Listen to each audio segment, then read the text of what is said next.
बहुत ही घोर कलयुग का समय है और ये समय ऐसा समय जिसमें बचाव हो सकता है तो सिर्फ अल्लाह वाहिगुरु के नाम से। इंसान की मन इंद्रियां इतने फैलाव पे हो गई हैं कि उनके सामने गुरुमुखता इंसानियत टिकती ही नहीं। टिकती उनकी है, वो इंसानियत पे कायम रहते हैं, वही मानवता को कायम रखते भी हैं जो सेवा और सुमरन करते हैं। सुमरन करने के लिए कोई अलग से जगह नहीं चाहिए। आप अपने घर में परिवार में रहते हुए आराम से सुमरन कर सकते हैं। बोल के करें, अंदर ही अंदर करें, जिह्वा से करें, ख्यालों से करें। पर कई बार इंसान कहता है उससे सुमरन होता नहीं। बड़ी हैरानी होती। किसी का दिमाग विचार शून्य नहीं होता। हर इंसान के अंदर विचार सदैव चलते रहते हैं। ये अलग बात है, ज्यादातर लोगों के अंदर गलत विचार चलते हैं और कम अच्छे विचार चलते हैं। कम लोग ही होते हैं जिनके अंदर अच्छे विचार ज्यादा चलते हों और बुरे कम चलते हों। अगर ऐसा है तो वो भक्ति करता है, अगर ऐसा है तो वो सुमरन का पक्का है या सेवा करता है या दृढ़ यकीन है मालिक पे। इस वजह से तो पॉसिबल है कि बुरे विचार अंदर कम चले। अदरवाइज मन ये नफ़्स शैतान बेलगाम घोड़े की तरह कहें या और रॉकेट की तरह कहें, क्या नाम दें इसको। आज के आधुनिक युग में बच्चे यही समझेंगे शायद कि आमतौर पे कहा जाता है ये गाड़ी 0 से 5 सेकंड में, 7 सेकंड में 100 पे जा सकती है। और मन की सुई 100 से शुरू होती है, उसकी 0 है ही नहीं। उसका पहले ही जब स्पीडोमीटर पे पैर रखता है तो 100 पहले ही आया होता है। अब जरा सोचिए, उतने सेकंड में तो वो हजारों किलोमीटर की स्पीड पे चला जाता है। यानी आपके विचार आपको पता ही नहीं चलता कब आसमान पे पहुंच जाते हैं और कब पाताल में चले जाते हैं।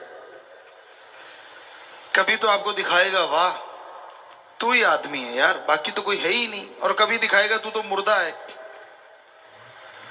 हल्लाशेरी देता है मन इंसान को, वाह वाह तू ये कर दे, कोई जगह मिल जाए, कोई बात हो, कोई ये हो वो हो, बस फिर मन पंपिंग पंपिंग खूब पंप देता है। और आदमी कहता है मेरे जैसा तो बंदा पैदा ही नहीं हुआ। तो ये मन जालिम से लड़ना ही भक्ति है इस कलयुग में। आप दिखते कुछ और हो, अंदर प्रोग्राम कुछ और चल रहा होता है।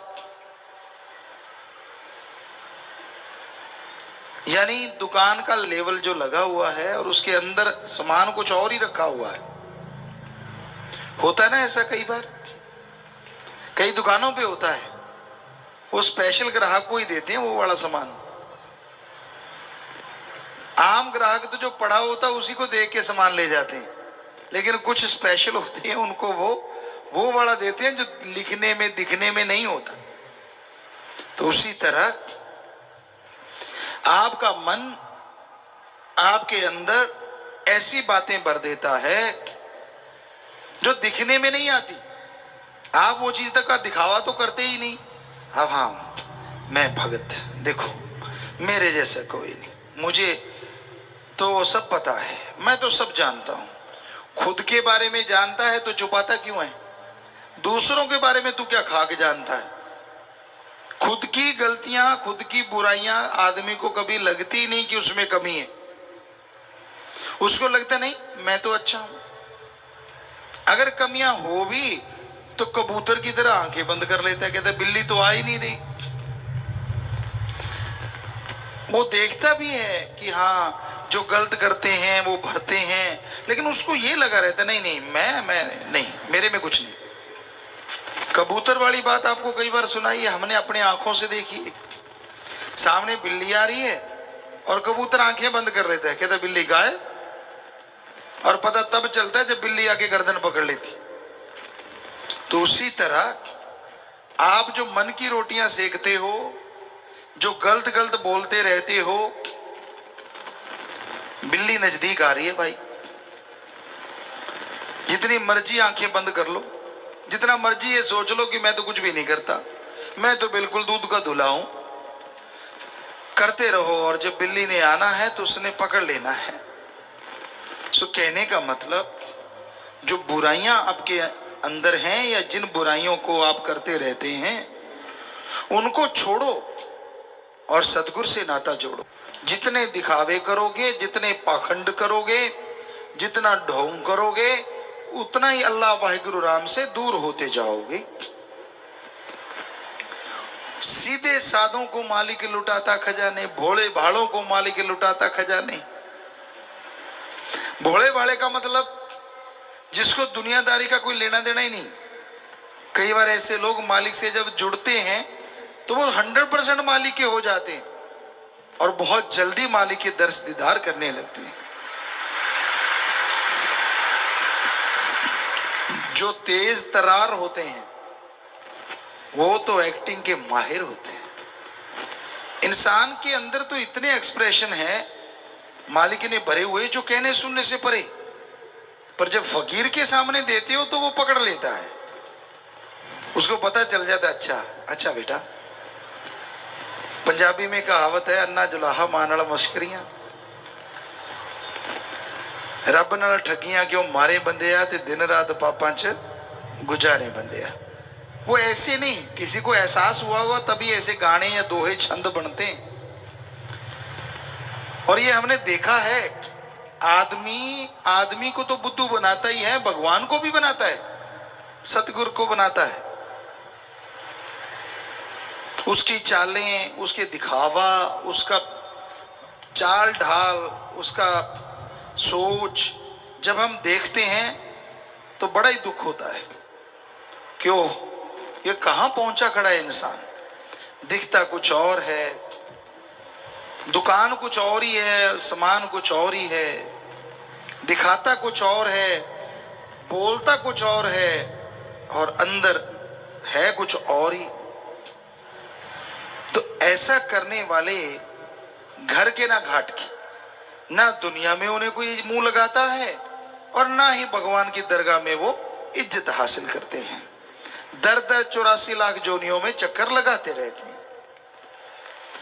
इंसान गलती करता है तभी तो इंसान है, भगवान नहीं। बेप्रवाह जी सुनाया करते, गलती करके मान ले उसे इंसान कहते हैं,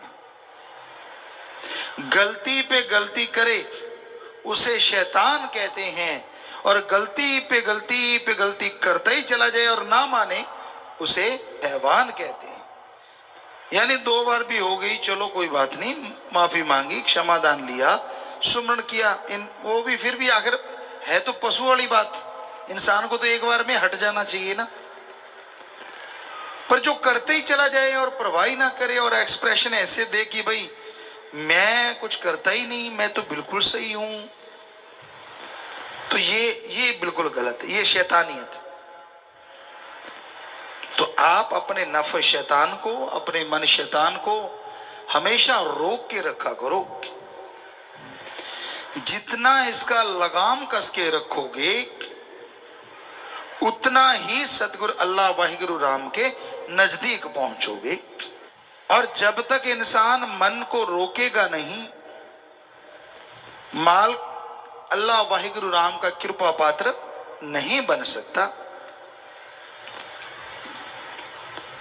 सतगुरु मौला चाहे तो राई को पहाड़ बना दे और पहाड़ को राई बना दे, कोई देर नहीं लगती।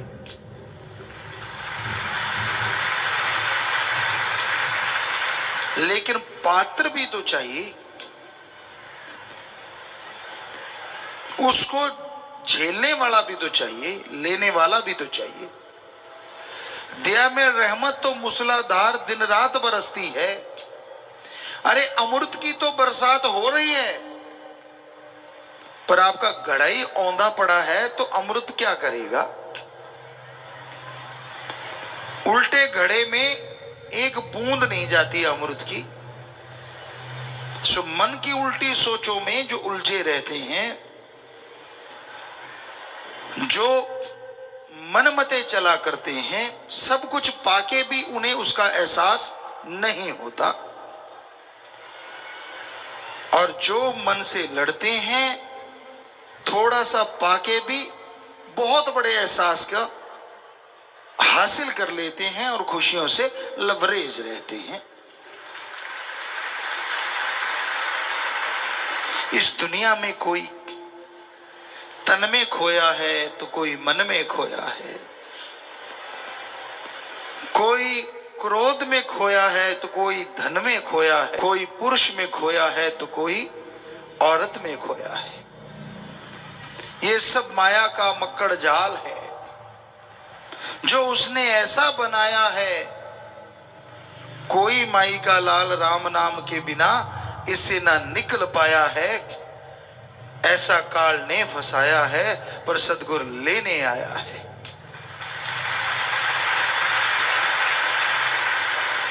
काल का जुल्म सितम रूहों पे होता है तो सतगुरु पीर फकीर आते हैं, संत आते हैं, भगवान उन्हें भेजता है कि जाओ मेरी औलाद को समझाओ। पर जब औलाद ही सारा दिन पकने वाले दूध की तरह कड़कड़ के लाल हो जाए, ये समझने लग जाए कि मैं तो अपने सदगुरु को अल्लाह राम को ही बुद्धू बना सकता हूं, तो समझो उसका बुरा समय आने वाला है। इसलिए अपने नफ्स के हत्थे चढ़ के अपने आप को अहंकार की बुलंदियों पे मत लेके जाओ, वरना गिर के चकनाचूर हो जाओगी। उसे पल पल की खबर है, वो क्षण क्षण की जानता है। वो हर इंसान के कारनामों को पहचानता है। वो जानता है आप कैसे कर्म करते हो, वो पहचानता है आप कब क्या कर रहे होते हो, पर उसे पर्दा मंजूर है, इसलिए वो चुप रहता है। और हमें नहीं लगता कि इंसान अपने पीर फकीर के वचन ना मान के सुखी होता होगा। क्षणिक सुखी हुआ, क्षणिक खुशी आई, फिर बुरा हाल, फिर अंदर बाहर से बेहाल। आत्मा कचोटती है, शर्म देती है, अरे ओ पगले कहां पड़ गया तन मन के चक्कर में। अपने अल्लाह, अपने वाहिगुरु, अपने राम को भुला के इंसान काल के चक्करों में उलझा हुआ है। एक कहावत आपको सुनाया करते हैं, आज फिर ख्याल में आई। एक राजा के पास बहुत कुछ था, बहुत परोपकारी राजा था, किसी का दुख दर्द नहीं सहता था। तो एक बार साधु संत उसे मिले, देखा कि यार ये इतनी भक्ति करता है, इतनी परमार्थ पर हित सेवा करता है ये राजा, इतना प्रजा को सुखी रखता है, क्यों ना इसे कोई वरदान दिया जाए। तो उन्होंने उस राजा को एक फल दिया कि हे राजन, ये फल ले ले तू, अगर खाएगा तो 9/9 हमेशा जवान रहेगा। तू इतनी समाज की सेवा करता है, इतना ख्याल रखता है प्रजा का। तो राजा ने वो फल ले लिया, पर वो राजा में एक बात थी, वो अपनी महारानी से बेइंतहा मोहब्बत करता था, बहुत बहुत ज्यादा प्यार करता था। तो राजा ने वो फल अपनी महारानी को दिया कि भाई तू चिर जौवन, हमेशा नवजौवन रहना, ये फल खा ले। रानी ने फल ले लिया। कुछ दिन बीते, वो फल राजा के सामने आया। घूम घुमा के उसे एक वेश्या फल दे रही थी। राजा हैरान रह गया, ये फल तो महारानी को दिया था और ये फल मुझे एक वेश्या दे रही है। उसने पूछा इसमें क्या फर्क, क्या है इस फल में? तो वेश्या कहेंगे, हे राजन, मैं गंदगी का घर और आप इतने अच्छे समाज सुधारक, इतने नेक राजा, मैं आपको फल दे रही हूं, इस फल की खासियत बड़ी जबरदस्त है। राजा कहने लगा, क्या? कहने लगे, इसे जो खाएगा वो हमेशा नवजौवन, चिर जौवन रहेगा, जवान रहेगा, बूढ़ा नहीं होगा। राजा हैरान रह गया।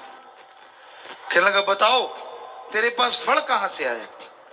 वो कांपने लगी, कहती बताती हूं। राजा कहता रुक। उसने महारानी को बुलाया, कहता फल कहां है? कहती जी खा गई। कहने लगी, राजा के हाथ में फल था, कांप गई। कहने लगी, मारो चाहे छोड़ो, मेरे यहां कोतवाल आता था, मैं उसे मोहब्बत करती थी। आपने मुझे फल दिया, मैंने कोतवाल को दिया। राजा ने कोतवाल को बुलाया, बुलाओ उसको।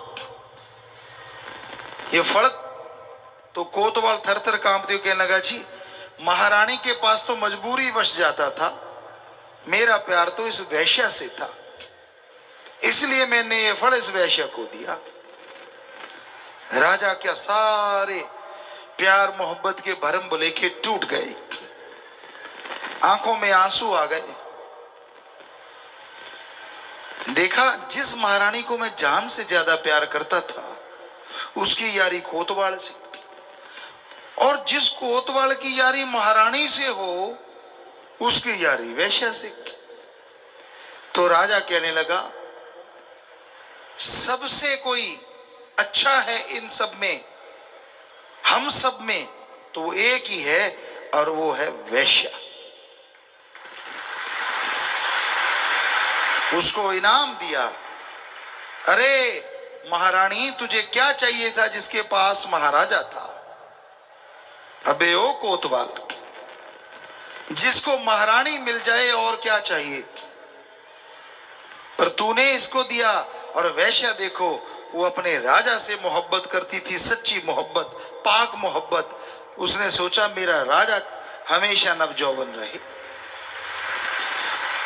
सो आगे की कहानी भी है, लेकिन कहने का मतलब, जब अल्लाह वाहिगुरु राम से इश्क हो जाता है, जब भगवान से इश्क हो जाता है, फिर इंसान गंदगी के पुतलों में गंदगी ढूंढता रहता है। इसमें ढूंढी, उसमें ढूंढी, उसमें देखा, इसमें देखा, क्या? फिर तो वो वैश्या ही अच्छी हुई जिसने सिर्फ और सिर्फ राजा को देखा। सो इश्क उस अल्लाह वाहिगुरु राम से जब करते हो, तो अपना दर्द यकीन उसके लिए रखा करो। छींक आ गई, क्यों आई? मैं बीमार हो गया, क्यों हुआ? खुद के कर्म याद नहीं, क्या क्या गुल खिलाए हैं लाइफ में, वो सारे बुला दिए, और दोष देने चला है सदगुरु को, अल्लाह वाहिगुरु राम को। उसने मेरे साथ ऐसा क्यों किया, उसने मेरे साथ वैसा क्यों किया? भूल गया उसने तुझे 84 लाख जन्म में चक्कर लगाते लगाते को मनुष्य शरीर दिया, और मनुष्य शरीर देके संतों से मिलाप करवा दिया, नाम दिलवा दिया, जिससे इस संसार से नहीं हमेशा से सच्ची मुक्ति मिले, मालिक की गोद में पहुंचे। और तेरे लिए भगवान क्या करे। गंदगी के पुतले को बिना देखे बिना सोचे उसने राम नाम से जोड़ के, अल्लाह वाहिगुरु से जोड़ के अपना बना लिया। क्या तेरे में ऐसा कोई कर्म था जो तू उसका हो गया? कभी लाइफ में सोचा है? कभी ध्यान दिया है? दुदू दुदू दू करना बड़ा आसान होता है, कोई भी इंसान कर सकता है, लेकिन ऐसा करने से पहले कभी विचार किया? लोग परखने चलते हैं भगवान को, सतगुरु अल्लाह राम को, और खुद को कभी परखा ही नहीं, कभी देखा ही नहीं, कभी सोचा ही नहीं मैं किस खसलत का मालिक हूं, मैंने क्या क्या कर्म किए लाइफ में, मैं चलाऊं उस भगवान को चैलेंज कर। उसको क्या चैलेंज करना जो रग रग में बसता है, रग रग की जानता है। इसलिए ही भाई बहनों, चैलेंज लेना है तो मन से लड़ने का लो, बहादुरी दिखानी है तो मन को हरा के दिखाओ, फिर आप बहादुर। मन से तो लड़ना नहीं, वो जिस गति में ले गया उसी गति में बह गया। भूल जाता है एक ऐसा खसम, एक ऐसा साईं है जिसे अल्लाह वाहिगुरु राम कहा जाता है। वो रग रग की जानता है, हर जगह रहता है, हर पल की उसे खबर रहती है। उसे क्यों बुला देते हो? एक्टिंग उसके सामने नहीं चलती। इसलिए कहीं तो कम से कम सच्चे लगो, कोई जगह तो ऐसी हो पीरो मुर्शिदे कामिल के सामने आदमी सच बोले। एक सज्जन आए और हमें कहने लगे, गुरुजी हम दुनिया में इतना झूठ बोलते हैं, आप समझी जाओगे, इतना झूठ बोलते हैं, इतना झूठ बोलते हैं, जब आपके सामने बैठते हैं तो 1000 बार सोचना पड़ता है सच कौन सा है, ताकि गुरु के सामने वो सच बोले। हमें बड़ी खुशी हुई, किसी ने तो माना कि मैं गप मारता हूं, उसने कहा हम मारते ही गप हैं। बोलना गप नहीं होता, कर्म भी होते हैं, रजो तमो सतो, ये तो उनमें आ गया। लेकिन वैसे आप अपने कर्म कौन से करते हो? कभी ध्यान दिया है? क्षणिक आनंद के लिए, थोड़ी वाह लूटने के लिए, अपनी मान बढ़ाई के लिए, अपने आप को बड़ा साबित करने के लिए आप कितने बार इंसानियत से गिरते हो? कितनी बार आप मालिक सतगुरु मौला की निगाह में गिरते हो? शर्म फिर भी नहीं करते, फिर भी आप ऐसे ही करते जा रहे हो। तो जब भोगना पड़ेगा तब क्या होगा? तब चीखोगे, हमें पता क्या होगा, तब भी आपने भगवान को ही दोष देना है, और रोग बढ़ेंगे और परेशानियां बढ़ेंगी। दोष अपने आप को क्यों नहीं देते? कोई होगा जो अपने आप को बुरा कहता होगा।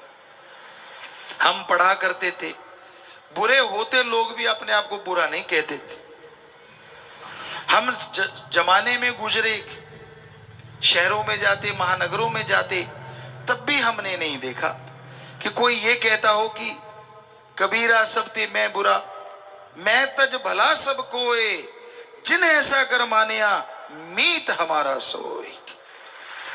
कोई मीत मालिक का प्यारा, कोई सतगुरु का अति प्यारा तो ऐसा कह सकता है, वरना पंजाबी में कहावत है, नक ते मक्खी नहीं बैठ देंगे।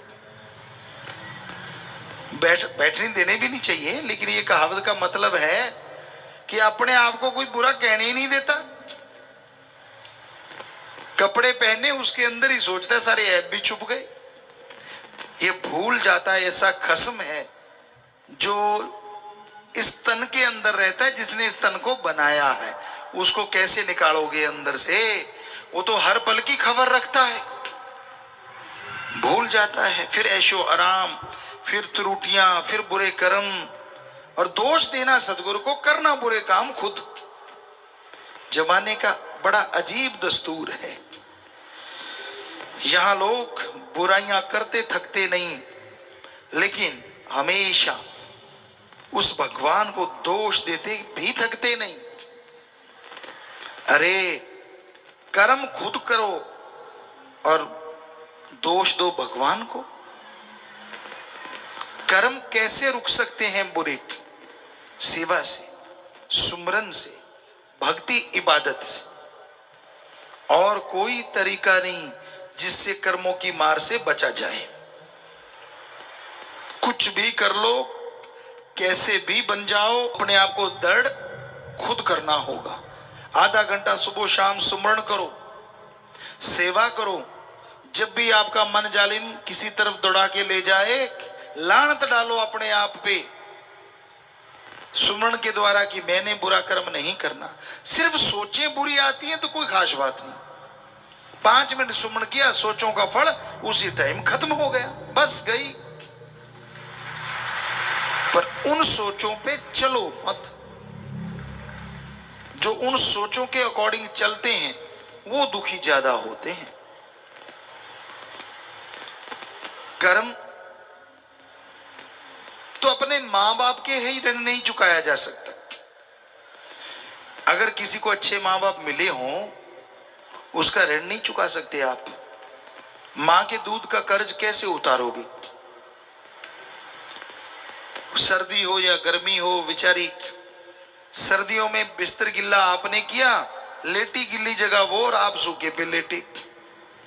गर्मियों में आप महाशय नींद में मस्त हैं और मां पंखा झेल रही है।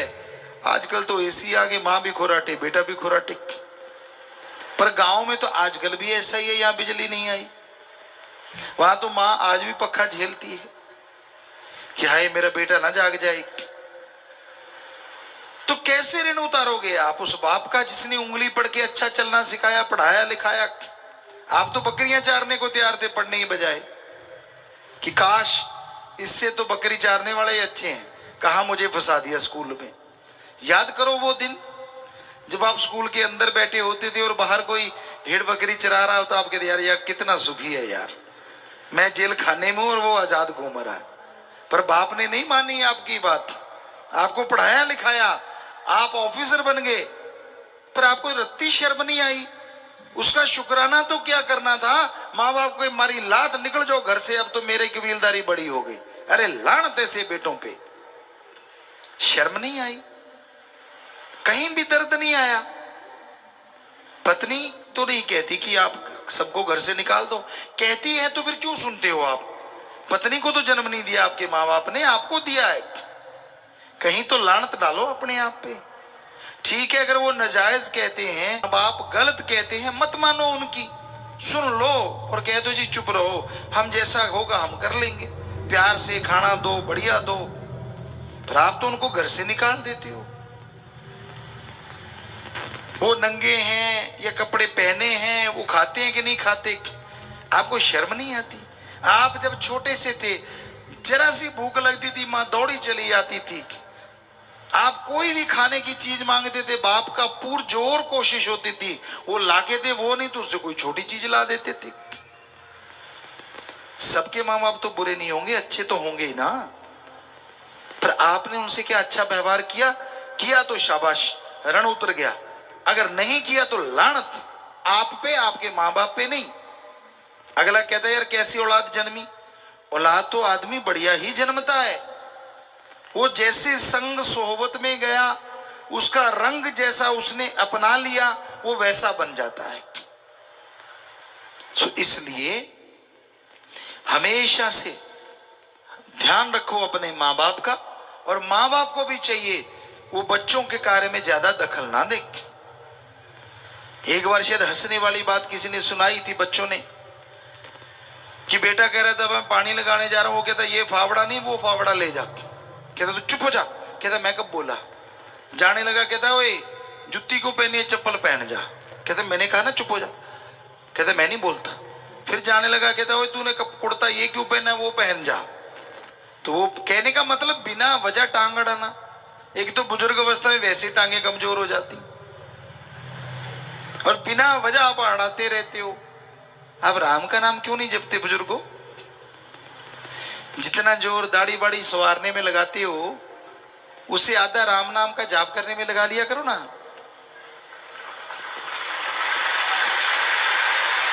हम नहीं कहते कि दाढ़ी ना सवारो, जितनी मर्जी सवारो, फिक्सो विक्सो जो मर्जी लगाओ, हमें कोई चक्कर नहीं।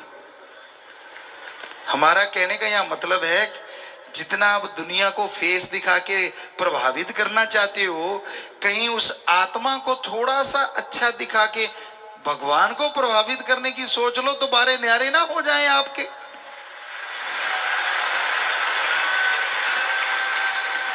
पर कई ऐसे होते हैं, कहते यार तजर्बा ही अब आया है, पहले तो पता ही नहीं चला, जवानी तो नदानी में चली गई। अब 1.5 अवस्था में बच्चे पालते रहे, अब थोड़े से सुरखुरु हुए हैं, अब मतलब थोड़े से खाली से हुए हैं, अब मजा लेंगे जिंदगी का। और कई बार मजा लेते लेते टांग तोड़वा बैठते हैं, फिर मजा ही लेते रहते चारपाई पे। सो कहने का मतलब, कभी तो रिटायरमेंट ले लो गृहस्थ जिंदगी से। जन्म से लेके मरने तक गृहस्थ में डूबे रहोगे क्या? कभी तो वाहिगुरु राम को याद कर लिया करो, जिसने बढ़िया सी जिंदगी दी है, मनुष्य जीवन दिया है। पर ना जी, मेरा ये क्यों नहीं, मेरा वो क्यों नहीं, मेरा फलां। एक बुजुर्ग माता आई, हमने कहा बेचारी बीमार है, शायद प्रार्थना करना चाहती है, हाथ कांप रहे हैं, तक तक तक सिर कांप रहा है। हमने कहा हाँ बोलो, आप उदास हैं? कहते हाँ पिताजी। क्या चक्कर है? बेटा पोता तंग करते हैं? कहते नहीं नहीं नहीं नहीं नहीं, बढ़िया घर है, बेटा है, पोता है, आगे पोते के भी बेटा है, बड़ा हो गया। तो फिर क्या चाहती हो? कहती पोते के बेटे के बेटा हो जाए, बेटियां हैं 2। हमने कहा ले, अरे कुछ मांगना था, काश मांग लेती, मुझे भगवान मिल जाए, पता नहीं कितनी उम्र बाकी है। वो नहीं मांगा, पता नहीं आगे से आगे जाके किसका मांगा। तो ऐसे हैं, छोड़ते ही नहीं भाई। पर मस्ताना जी महाराज ने वचन किए कि सेवा करते हो, और अगर आप त्यागी बन के सेवा करते हो तो त्यागी का मतलब त्यागना, चाहे कुछ भी होता रहे। ऐसे त्यागी बन गए फिर कुछ भी नहीं होगा, सब कुछ मालिक अच्छा ही अच्छा करेगा, क्योंकि फिर वो करेगा, उसको लाज है। और अगर आप टांगे अड़ाते रहोगे तो फिर करते रहो, आप भी दुखी, वो भी दुखी, तू भी दुखी, मैं भी दुखी, कहता। तो वो वाली बात भाई, घर गृहस्थ में रहते मालिक को पा सकते हो, सुमरन करो, गृहस्थ जिंदगी का सही तरीके से निर्वाह करो, अपने कर्तव्य अपने फर्ज की अदायगी करो, पर एक फर्ज कभी ना भूलो, अल्लाह वाहिगुरु राम की भक्ति और उसकी औलाद की सेवा, वो हमेशा करते रहो। और जब त्यागी बनते हो तो सच्चे त्यागी बनो, दिखने वाले नहीं, डुप्लीकेट नहीं, सच्चे वाले। कि जब छोड़ ही दिया सब कुछ तो फिर छोड़ दिया। और परिवारों को भी चाहिए कि भाई हाँ, हमें छोड़ गया और आप मालिक की याद में हैं, उसकी भक्ति इबादत में सेवा सिमरन में, तो हमारा भी फर्ज है कि उसे परेशान ना करें। पर कईयों की तारें जुड़ी ही रहती हैं। हालांकि जन्म के समय तार कट गई थी मां के गर्भ से आते ही, नाड़ुआ कहते पंजाबी में, वो काट के दाई ने अलग किया, लेकिन फिर भी कईयों की तारें बुजुर्ग अवस्था तक ही जुड़ी रहती ना। मेरा लाल लाल थप्पड़ मारता तड़ाक, ऐसा देखा है हमने। एक सज्जन थे, बड़ा प्यार करे, उसने किस किया और उसने थप्पड़ दिया, ले ले ले पापा। तो ये गलत है ना, बड़ा अजीब है। क्योंकि मजाक की बात तो चलो कोई बात नहीं, लेकिन आखिर कब तक इंसान को इंसानियत सिखाने वाला इंसान है, या फिर गुरु मुर्शिदे कामिल है। वरना तो दुनिया में ऐसे उंगली लगाने वाले हैं जो एक दूसरे से दूर करके ही खुश होते हैं। तो इसलिए भाई, इस युग में जितनी भक्ति करोगे, जितने सतगुरु मौला के बन के रहोगे दिलो दिमाग से, उतना ही वो अल्लाह वाहिगुरु राम झोलियां भरेगा। जितने पाखंड करोगे, जितने ढोंग दिखावे करोगे, जितने शब्द गलत बोल दिए, एक एक शब्द का हर्जाना आपको चुकाना पड़ेगा। क्योंकि सिमरन आपका इतना है नहीं, सेवा आप उतनी कर नहीं पाते, तो फिर हर्जाना भोगोगे कैसे? शरीर में बीमारियों से, परेशानियों से, दिमागी टेंशन से, और कोई तरीका नहीं। हम कोई बद्दुआ नहीं दे रहे, हम तो बता रहे अगर ऐसा करोगे तो ऐसा। पंजाबी में कहावत है, मुर्दा बोलू खप्पड़ पाड़ो। क्योंकि मुर्दे के ऊपर कफन डला होता है, तो वो जब बोलेगा तो नेचुरली कफन फटेगा ना। तो कहीं होती है ऐसे। और जब भी बोलना है गलत बोलना है, अच्छा नहीं बोलना। इसलिए मत करो ऐसा। भरती जाती है बेड़ी, भरती जाती है, भरती जाती है और एकदम से डूबती है तड़क, और फिर रोने के सिवाय कुछ भी पल्ले नहीं रहता। इसलिए किसी का बुरा भी देखो तो बुरा गाओ ना, खुद बुरा करो ना, बस इतना ही काफी है। इंसान के चेहरे पे जब खुशी होती है, दिलो दिमाग में जब खुशी होती है, तो बंजड़ भी बहारों के माने लगता है, बाग बगीचे फूलों की खुशबू आने लगती है। और जब आदमी गम में, दुख में, चिंता में डूब जाता है, तो बहारें भी पतझड़ बन जाती हैं। उस परमपिता परमात्मा से, ओम रामदाता से, सतगुरु से जब इंसान प्यार करता है, सच्चे दिल से, सच्ची भावना से, तो यकीन मानो उसकी पतझड़ जिंदगी में कभी आता ही नहीं। एक पौधा होता है, बहुत से बच्चे जानते होंगे, बुजुर्ग जानते होंगे, सदाबहार। उसमें फूल हमेशा रहते हैं, फूल जाते नहीं, इसलिए उसका नाम है सदाबहार। तो जो परम पिता परमात्मा सतगुरु के वचनों पे 100% पहरा देता है, ठोक के दृढ़ यकीन रखता है, ये दो ही बातें काफी हैं। दृढ़ यकीन, वचनों पे पहरा, और साथ में कहीं सेवा और सुमरण करता हो तो सोने पे सुहागा नहीं, सब कुछ ही डायमंड बन जाता है। जो भी बेशकीमती प्लेटिनम कह लो वो बन जाता है। उनके अंदर कोई गम, दुख, दर्द, चिंता उनको नहीं सताती। संत फकीर ऐसे होते हैं जो सबके लिए जागते हैं, सबके लिए दुआएं करते हैं, ताकि हर मालिक औलाद खुश रहे, सुखी रहे। और जो संत पीर फकीर से जुड़ जाता है,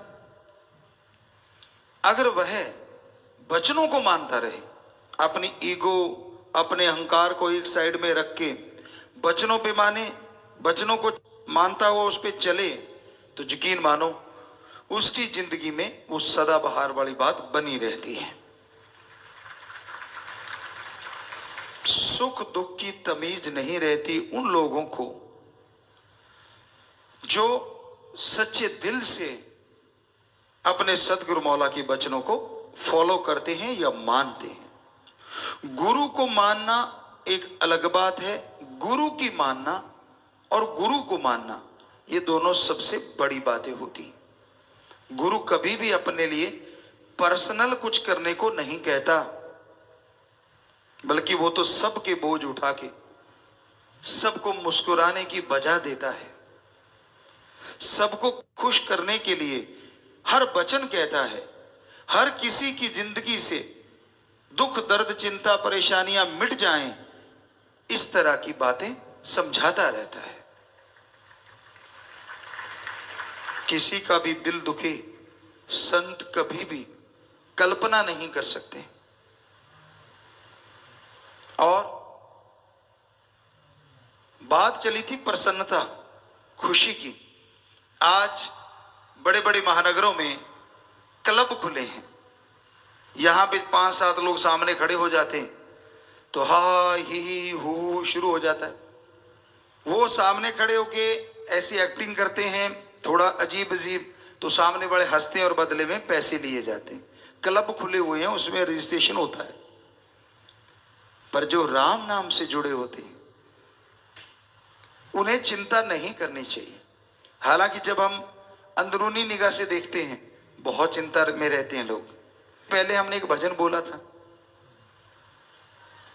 इंजॉय, तो हमें नहीं लगता हमने कोई कसर छोड़ी उसमें, कि हमने आपको बताया कि कुछ भी हो रहा है, कैसे भी हो रहा है, आप टेंशन ना लिया करो, चिंता ना किया करो, क्योंकि चिंता जीते जी जलाने वाली चिता होती है। चिता एक बार जलती है, कहते हैं ना हड्डियां लकड़ियों की तरह जल जाती हैं, और मांस जो है, और वो जिस तरह से कोई कोयले जलते उस तरह से, और सिर के बाल जैसे कोई कोयले को बाद में जलाया जाए इस तरह से पल में राख हो जाते हैं। लेकिन वो तो थोड़ी देर में खत्म हो जाता है सौदा। चिंता ऐसी चिता है जो जीते जी इंसान को जिंदगी भर तड़पाती रहती है, मारती रहती है, फिर जिंदा होता है, फिर मरता है, फिर जिंदा होता है। पता नहीं जीवन में कितनी बार मरता है, कितनी बार जिंदा होता है। जो भक्त होते हैं ना उनके अंदर ईगो नहीं होती। आप ऐसा करना मत, पर हमने चेक किया है। गांव में अगर बैठे और कहने लगे जी वहां नाम चर्चा हुई, वो कुछ लोग और थे, बहुत पहले की बात है, मे बी 80 की बात हो, 80 की, 1980 की, कहने लगे सच्चा सौदा से आए हैं और ये वो। तो हालांकि वो गुमराह हुए थे, लेकिन गांव में लोगों को पता नहीं था इस चीज का। तो एक ऐसे पालथी मार के यूं भक्ति पे बैठा ऐसे, अब नाम चर्चा चल रही है और वो यूं बैठा, तो सारे उससे दूर दूर बैठे। हमने कहा भाई क्या हो रहा है? कहते ये तो भक्ति कर रहा। हमारे साथ सज्जन बैठे थे जो हमारे साथ काम किया करते खेतों में, कहने लगे क्या है? हमने कहा ढोंगी है। हम छोटे थे उम्र में, हालांकि 13 साल के थे। कहते आपको कैसे पता? हमने कहा यार अपने थोड़ी ना कोई ऐसी समाधि, अपनी तो आंखें गुरु पे टिकी होती हैं, ताकि मालिक से वो गुरु जुड़ा रहता है। क्या पता काश नूरी झलक मिल जाए, पता नहीं कब मिल जाए। कहता ये तो सच्ची बात है। अरे नाम चर्चा में भी आंखें बंद का क्या मतलब? सतगुरु तो जर्रे जर्रे में है, तो तब भी खोल की आंखें, अगर सिमरन चल रहा है तो वो आंखें खोल के रखते हैं नाम चर्चा में। क्या पता किस रूप में कहां से नजारा मिल जाए, क्योंकि वो जहां राम नाम की चर्चा होती है वहां वो पैरा भी देता और घूमता रहता है। अब आंखें बंद कर ली तो ये तो ढोंग है। कहता अच्छा, मुझे यकीन नहीं आ रहा। कहता नहीं, मगर इसको टच करके देख। वो जरा से उसके पास को तोड़ करके थप्पड़ जड़ा उसकी। तो ये ढोंग करने छोड़ा करो। लोगों को भरमाते हो, लोगों को भटकाते हो, लोगों को दिखाते हो। अरे कदे खस्म यार को दिखाने के लिए, रिझाने के लिए आंखें खोल के भी उसमें निगाह रखा करो। 4 ठुमके लगा दिए, नाच लिए, पास वाला देखता अच्छा कोई बड़े आते थे पहले भी, सज धज की, उनके अंदर के कर्म हमें तो अंदर के दिखते थे। अच्छा गुल कुछ और खिलाता है और यहाँ आके डांस दिखाता है। एडा भोला खसम नहीं जेड़ा मगर चलित्र ना जाने, एदे घर विच ही हो बस सकती जेड़ी सब चतराइयां भुल जावे। आपको पहले भी बहुत बार सुनाया ये बातें कि वो राम इतना भोला नहीं है कि आप करो गलत कर्म, करो बुरे कर्म और आके ये वो। किसको रिझा रहा है भाई? किसको मूर्ख बना रहा? अपने आप को। क्योंकि वो राम पल पल की खबर रखता है। वो गेट की कुंडी लगाई, वो बस काफी है। तो वो सब जानता है। ये ढोंग ढकोसले नहीं करने कभी भी। समाधि में आदमी जब बैठता है एकांत होना चाहिए, अंधकार कमरे में होना चाहिए। सबसे नंबर 1 होता है वो तरीका। और कोई देखे ना, कोशिश करो जब समाधि में जाने की अगर आपकी इच्छा है, क्योंकि अंधेरा होगा तो आंखें भी अट्रैक्ट नहीं होंगी। लाइट से आंखों में, आंखें बंद करके देख लो आप दिन में, तो आंखों में एक लाइट रहेगी। अंधकार में वो एक बिल्कुल बंद हो जाती, तो आंखें भी आपको किसी और तरफ नहीं लेके जाती। अंधकार कमरे में बंद है, थोड़ा अंधेरा, ज्यादा अंधकार से डरते हो डिम लाइट, कोई भी नीचे आजकल तो 100 चीजें चलती हैं, फुट लाइट बोलते हैं, वो चलती रहे, आप आराम से बैठ जाओ और ध्यान जहां जमा के, वो होती है समाधि। और ये होता है पाखंड, जो लोगों के बीच में बैठ के यूं दिखाना मैं भक्त हूं, ताकि वो देखता है, उसको पता होता है मुझे लोग चेक कर रहे हैं। ना रे भाई ना, सच्चे सौदे में ये नहीं सिखाया जाता। तो ये अहंकार की जड़ होती है, ये मान बढ़ावे के भूखे होते हैं। बेपरवाह मस्ताना जी महाराज की बात ख्याल में आ गई। श्रावण शाह साईं जी जब गुफा से तेरावास से निकलते थे तो वो साईं जी अपने पांव में घुंघरू बांध लेते बड़े बड़े, और जैसे श्रावण शाह जी बाहर निकले तो वो डांस करना शुरू कर देते। मेरा मक्खन मलाई, मेरा दाता रहबर, मेरा सतगुरु मौला, जितने भी उनके शब्द थे वो अपने आप में अलग ही थे। अब वहां गड़बड़ हो जाती, क्योंकि अलग अलग परंपरा होती है। व्यास जी में ये परंपरा है कि वहां साध संगत जाती है तो समाधि रूप में बैठती है, लेकिन वहां जब मान लो सारे आदमी ऐसे बैठे हैं और वहां मस्ताना जी महाराज नाच रहे हैं, वहां तो कोई नाचता नहीं था। तो जैसे श्रावण शाह जी आते कहते वाह भाई वाह, वाह भाई वाह, वाह भाई वाह, वो दूसरों ने देखा यार ये तो सारी वाह भाई तो यही लूट जाता है, हम तो बैठे ही रह गए। वो दो चार ने और घुंघरू बांध लिए, आए और जैसे श्रावण शाह जी महाराज बाहर आए तो नाचने लगे। और मस्ताना जी का तो रूटीन था, वो आगे आके नाचने लगे। वो तो जहां रोज रहते थे वहीं से नाच रहे थे। वही जो आपको बोला था, आंखें होनी चाहिए यार पे चाहे पीछे बैठे। तो वो नाच रहे हैं अपनी मस्ती में आगे, और अब वो बोले जा रहे हैं जो भी बोले जा रहे हैं, धन मेरा निरंकार, धन मेरे श्रावण शाह, धन मेरे दाता रहबर, धन मेरा सतगुरु मौला। अब वो जो दूसरे थे वो भी नाचने लगे, उन्होंने सोचा हम आगे हो जाते हैं, तो वो ज्यादा ही आगे होने लगे। तो श्रावण शाह जी दाता रहबर ने बोला, मस्ताना तो एक ही है, बाकी तो डुप्लीकेट होता है। बुरा ना मनाना भाई, किसी ने वो सुन ना रहा हो उनका कोई परिवारजन। तो कई बार ऐसा होता है, तो ये ड्रामे नहीं, वो मस्ती जब आती है ना वो अंदर से आती है। कईयों ने हमारी सत्संग में ये बात सुन ली पहले, वो बिना साज के बिना वजह ही नाचते रहे, कहते भी हमें भी देखो। मैंने कहा यार तू जाने दे, क्योंकि उन्हें लगा कि भाई हम भी थोड़ा सा वैसे नकल करें। ये नकल या अकल का काम नहीं है, ये जिसको मस्ती देता है ना उसकी फिर जरूरत नहीं पड़ती दिखावे की, वो बैठे बैठे भी मस्ती लूटते रहते। और नाचना कोई गलत नहीं, क्योंकि अपने तो मस्ती का सौदा है, सच्चा सौदा मस्ती का सौदा। या तो मस्ती मनाई जाती है, और सच्ची मस्ती, ये नहीं कि मुझे कौन कौन देख रहा है, ये नहीं कि मैं ऐसा करूंगा तो मुझे कौन देखेगा, वो तो गया, उसके अंदर की खुशियां नहीं मिलती।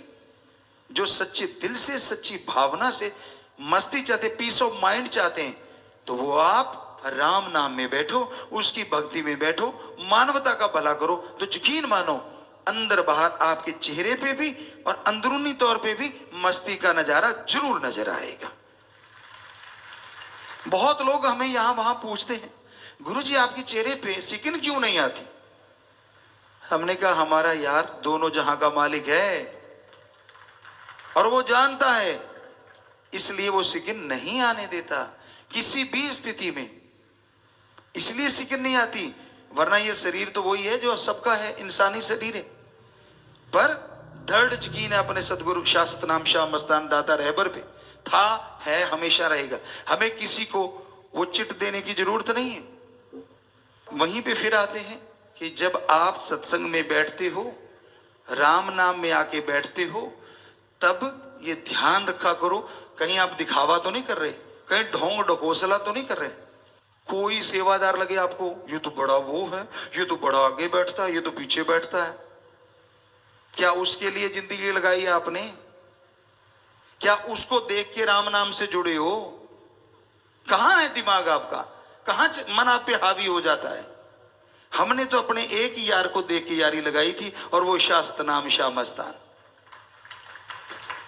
आज भी वही दिखता है। हम तो जिसमें निगाह घुमाते हैं वो बैठा हंस रहा है, मुस्कुरा रहा है, इसलिए तो आज हंसी वाली बात शुरू कर दी। हालांकि आप कईयों के 4:40 बजे हुए थे, लेकिन हमें तो 10-10 ही लगते हैं जिधर भी देखते हैं, क्योंकि मेरा यार मेरा सतगुरु सबके अंदर बैठा मुस्कुरा रहा है। आपको नजर नहीं आ रहा तो सिमरण किया करो ना, सेवा किया करो, बैठा आप में गजब है। हर जगह बैठा है, कण कण में बैठा है। तो आप ये मत देखा करो कौन कैसा है, कैसे चलता है, कैसी सेवा उसकी।